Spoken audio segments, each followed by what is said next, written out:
Hi friends, welcome to my digital area. I hope তোমরা এই video সিরিজটা follow করছো, যেখানে ওয়েব ডেভেলপমেন্টে আমরা অলরেডি এইচটিএমএল কভার করে ফেলেছি। নাও আমরা সিএসএস স্টার্ট করব। অ্যান্ড আমরা অলরেডি ইন্ট্রোডাকশন ভিডিওতে ডিসকাস করেছিলাম এইচটিএমএল, সিএসএস অ্যান্ড জাভাস্ক্রিপ্ট কোনটা কি রোল প্লে করে, রাইট?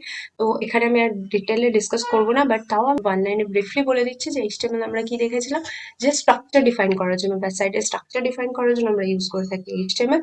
অ্যান্ড সেটাকে বিউটিফাই করার জন্য, অর্থাৎ তার স্টাইলিং অ্যাড করার জন্য, ডিজাইনিং অ্যাড করার জন্য আমরা ইউজ করে থাকি সিএসএস। অ্যান্ড সেখানে প্রপারলি ফাংশন, প্রত্যেকটা এলিমেন্ট যাতে প্রপারলি ফাংশন করে, দেন লজিক্যাল যে পার্টটা সেটা আমরা কিসের সাহায্যে করে থাকি, জাভাস্ক্রিপ্টের সাহায্যে, রাইট? নাও আমরা ডিরেক্টলি মুভ করবো সিএসএস এর দিকে। আমরা অলরেডি জানি সিএসএস আমাদের ওয়েবসাইটকে বিউটিফাই করার জন্য ইউজ হয়, রাইট? মিনস তাতে স্টাইলিং অ্যান্ড ডিজাইনিং অ্যাড করার জন্য ইউজ হয়। তো আমরা যদি সিএসএস এর ফুল ফর্ম দেখি, তাহলে সেটা কি? কাসকেডিং স্টাইল শিট। তো আমরা অলরেডি বুঝতেই পারছি অ্যান্ড আমরা ডিসকাস করেও ফেলেছি অ্যান্ড জানিও যে এটা হলো একটা নর্মাল সিম্পল ডিজাইনিং ল্যাঙ্গুয়েজ, যেটার মাধ্যমে আমরা কি করে থাকি, আমাদের ওয়েব পেজের ডিজাইন বা স্টাইল অ্যাড করে থাকি। অর্থাৎ আমরা বলতে পারি যে আমাদের এইচটিএমএল এলিমেন্টস গুলো কিভাবে ব্রাউজারে তার অ্যাপিয়ারেন্স হবে, তার প্রেজেন্টেশন হবে, তার লুকস কেমন হবে, রাইট? তো সেটাকেই আমরা ডিফাইন করে থাকি কিসের মাধ্যমে? সিএসএস। এখানে একটা ডেফিনেটলি আমরা টার্ম ডিসকাস করবো, সেটা হচ্ছে কাসকেডিং স্টাইল শিট। আমরা বুঝতে পারলাম যে এটা স্টাইল অ্যাড করার জন্য আমরা এই ল্যাঙ্গুয়েজটা ইউজ করে থাকি। বাট কাসকেডিং মানে কি? কাসকেডিং মিনিং হচ্ছে আমরা বলতে পারি স্টাইলিং রুল। মিনস আমরা যে স্টাইলটা অ্যাড করছি সেটা তো ডেফিনেটলি একটা রুল ফলো করবে, রাইট? তো সেই রুলটা কি, মানে কি ওয়াইজ প্রেসিডেন্স হবে, কি ওয়াইজ সেটা হায়ারার্কি মেনটেন করবে, কি অর্ডার ফলো করবে।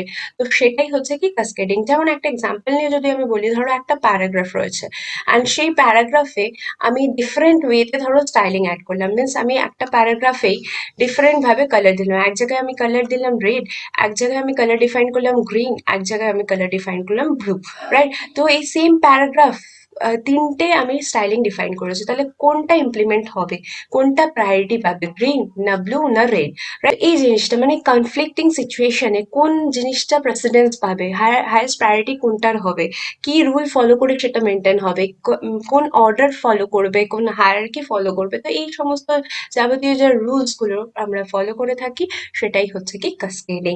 তো এটা আমরা ডিটেলে আরো ডিসকাস করবো, তখন তোমরা ডেফিনেটলি ক্লিয়ারলি বুঝতে পারবে। ওকে, যদি কেউ এখানে না বুঝতে থাকো তো ডোন্ট ওয়ারি। নাও নেক্সট আমরা চলে যাই আনাদার যেটা ইম্পর্ট্যান্ট রোল সিএসএস এর, সেটা হচ্ছে আজকের দিনে দাঁড়িয়ে রেসপন্সিভ ওয়েবসাইট ক্রিয়েট করতে হেল্প করে। তো রেসপন্সিভ ওয়েবসাইট বলতে কি বোঝাচ্ছে? যেমন ধরো একটা ওয়েবসাইট আজকের দিনে দাঁড়িয়ে আমরা তো শুধুমাত্র ডেস্কটপে ওপেন করি তা নয়, বা কেউ ধরো শুধুমাত্র ল্যাপটপে ওপেন করছে তাও নয়। আমরা সেটাকে ডেস্কটপে, ল্যাপটপে, দেন মোবাইল ফোনে এবার ডিফারেন্ট ডিফারেন্ট কোম্পানি বা ডিফারেন্ট ডিফারেন্ট সেটের ক্ষেত্রে ডিফারেন্ট ডিফারেন্ট ডাইমেনশন হয়। মিনস হোয়াট, আমরা ডিফারেন্ট ডিভাইসে, ডিফারেন্ট ডাইমেনশনের ডিভাইসেসে আমরা এটাকে ওপেন করছি। তো অবভিয়াসলি এখানে আমাদের ওয়েবসাইটটা এমনভাবে বিল্ড করতে হবে যে সেটা কোনো ডিভাইস স্পেসিফিক হবে না। মানে ডেস্কটপে যদি আমরা ওপেন করি, মানে যেখানে আমরা স্ক্রিনটা বড় পাচ্ছি, সেখানে আমাদের ধরো নেভিগেশন বার বা মেনু বারের কথা আমরা বলছি, সেখানে মেনুগুলো পরপর এইভাবে দেখাবে পাশাপাশি। অ্যান্ড যদি ল্যাপটপে সেই ওয়াইজ অ্যাডজাস্ট করবে। যদি মোবাইলে আমরা ওপেন করি তাহলে কি হবে, মেনুস গুলো পরপর এইভাবে নিচে নিচে আসবে। সেটা কোনো ডিভাইস স্পেসিফিক হবে না, অর্থাৎ ডিভাইসের ডাইমেনশন ওয়াইজ এটা কি করবে, নিজেকে অ্যাডজাস্ট করে নেবে, সেইভাবে এটা রিপ্রেজেন্ট হবে বা শো হবে। তো এটাকেই বলা হয় রেসপন্সিভনেস। তো আজকের দিনে দাঁড়িয়ে সমস্ত ওয়েবসাইটকে কিন্তু রেসপন্সিভ ওয়েবসাইট বানানো হয় অ্যান্ড সেটাতেই আমাদের হেল্প করে সিএসএস। তো কিভাবে করা হয় সেটা আমরা ডেফিনেটলি ডিসকাস করব আগের এই ভিডিও সিরিজে। তোমরা ডেফিনেটলি এই ভিডিও সিরিজটা কন্টিনিউয়াসলি ফলো করো। তো আই হোপ বোঝা গেল যে সিএসএস আমরা কি পারপাসে ইউজ করে থাকি অ্যান্ড এটা আমাদের কি কি কাজে হেল্প করে। তো আমরা এখানে ডেফিনেটলি বলতে পারি যে সিএসএস হলো আমাদের ওয়েবসাইট বিল্ড করার ক্ষেত্রে মোস্ট মোস্ট মোস্ট ইম্পর্ট্যান্ট একটা ফ্যাক্টর। সিএসএস কি, কি পারপাস সেটা তো আমরা বুঝে গেলাম। এবার জেনে সিনট্যাক্স কি, কিভাবে আমরা এটাকে লিখবো। তো তার জন্য আমরা ইউজ করব এই সিনট্যাক্সটা। এটা হলো আমাদের সিনট্যাক্স। কিভাবে? ফার্স্ট আমাদের লিখতে হবে সিলেক্টর, দেন উইদিন কার্লি ব্র্যাকেট আমরা প্রপার্টি অ্যান্ড ভ্যালুটা ডিফাইন করব। তো কি সেটা একবার আমরা এক্সাম্পল দিয়ে বুঝি। সিলেক্টর মিনস হচ্ছে এইচটিএমএল এলিমেন্টস গুলো, মিনস কার উপর অ্যাপ্লাই হবে, সেটা আমরা যে স্টাইলিংটা অ্যাড করছি বা অ্যাপ্লাই করতে চাইছি সেটা কার উপর, সেটা কি কোনো প্যারাগ্রাফের ওপর, সেটা কি কোনো হেডিং এর ওপর, নাকি কোনো বাটনের ওপর। তো এই যে এলিমেন্টস গুলো আমরা ডিফাইন করে থাকি, এগুলোই হচ্ছে কি সিলেক্টর, মিনস কিসের ওপর অ্যাপ্লাই হবে।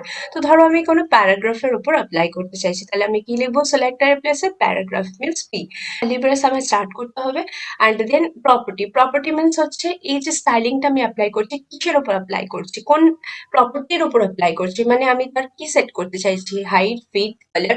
ডিফারেন্ট ডিফারেন্ট প্রপার্টিজ আছে, আমরা ডিটেলে ডিসকাস করবো, অনেক অনেক প্রপার্টিজ নিয়ে আমরা ডিসকাস করবো। তো ফার্স্ট ধরো আমি সেট করতে চাইছি কালার। ওকে, মানে আমি প্যারাগ্রাফটার টেক্সটের কালারটা ধরো রেড করতে চাইছি, তাহলে আমার প্রপার্টিতে কি হয়ে যাবে, কালার। ওকে, দেন কি দিতে হবে আমাকে, কোলন। দেন আমি কোলন দেবো অ্যান্ড নেক্সট হলো ভ্যালু, মিনস কালারটা কি হবে সেই ভ্যালুটা আমি ডিফাইন করতে হবে। তো আমি ধরো রেড সেট করতে চাই, তাহলে আমি রেড দিয়ে দিলাম and then semicolon and then আমার কার্লি ব্রেস ক্লোজ করতে হবে।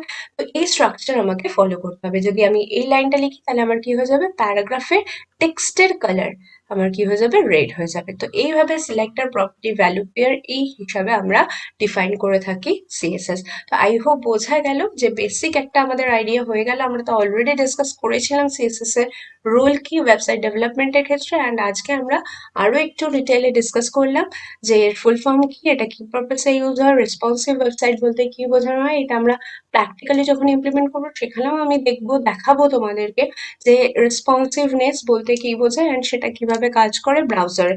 ওকে, অ্যান্ড নেক্সট আমরা সিনট্যাক্স জানলাম। আই হোপ ক্লিয়ার হলো বেসিক একটা ইন্ট্রোডাকশন। সো আজকের ভিডিওতে এতটুকুই, দেখা হচ্ছে নেক্সট ভিডিওতে আমরা সিএসএস এর প্রপার ইমপ্লিমেন্টেশন দেখবো। আমরা দেখবো ডিফারেন্ট ওয়েতে আমরা কিভাবে সিএসএস অ্যাড করতে পারি। ওকে, সো আজকের ভিডিওতে এতটুকুই, দেখা হচ্ছে নেক্সট ভিডিওতে। Keep learning, keep practising, keep exploring. Thank you, bye by.